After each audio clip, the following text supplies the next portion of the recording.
Hi, Nick. How you doing? Good.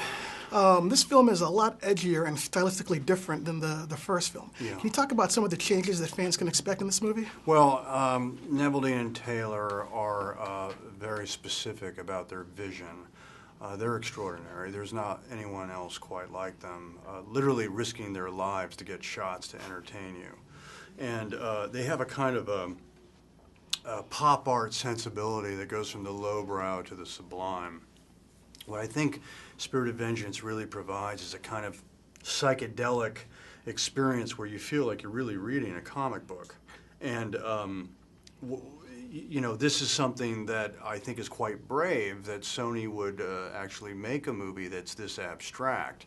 But they did it. And when you see it, I think you're going to see something unique. Yeah, I mean, the animation I thought was brilliant. That kind of caught me by surprise. Johnny Blaze, your character in this film, is a lot edgier and a little bit funnier. And I was wondering, how much of that is on script, or is that just you ad-libbing, throwing some extras in there? It's a bit of both. I try to take the script and do that a few ways, and then I'll go off page and experiment with improvisation. I wanted Blaze to have a much more sarcastic, cynical, ironic sense of humor. Kind of like a cop or a paramedic who's seen a lot of horrific things and has to develop an irony in order to cope. And in the other movie, he hadn't had the curse erupt yet. In this movie, he's been living with it for 8 years, so it's had an effect on his state of mind for 8 years, and it's given him a bit of a transformation. All right, as an actor, you've done a lot of big special effects films, and there's some scenes of this film that are incredible, the construction yard and so on. So when you're filming that, do you really have an inkling of what it's going to look like, or are you sitting there like the fan on opening day going, wow, this is amazing?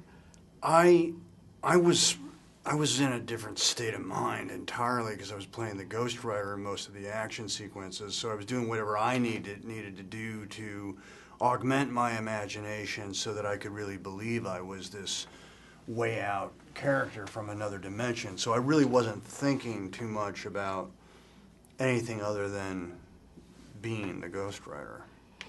All right, can you talk about that a little bit more? I think for the layman, they don't really understand how much time and effort goes into these special effects scenes. What's the hardest thing to do as far as getting the fire and all that action that we see on screen? Well, there are departments that handle the fire. There are departments that help me with choreographing the moves of the stunts.